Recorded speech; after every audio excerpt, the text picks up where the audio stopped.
এই টবগুলোকে ঝোলানোর ব্যবস্থা করব।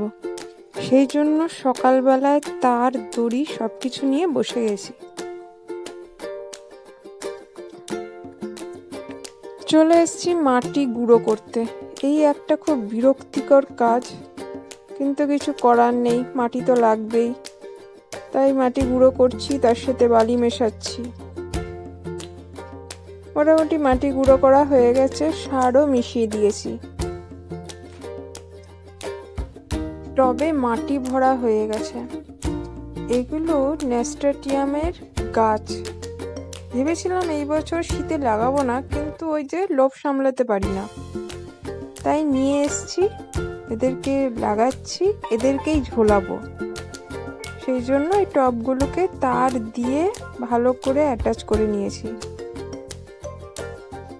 এর পাতাগুলোও খুব সুন্দর হয়, সেই জন্য দেখে দেখে ভ্যারিকেটেড নিয়ে এসছি।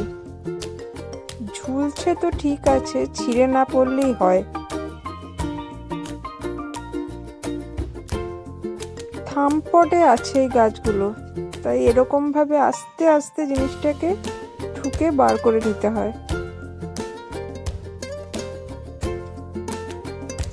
আমি তো এভাবেই সবকিছু করি।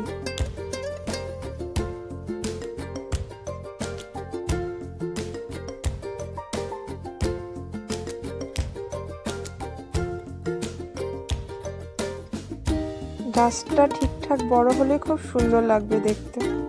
এদেরকে তো ঝুলিয়ে দিয়েছি, এখন দেখা যাক কতটা কি ভালো ফুল হয় বা কি হয়।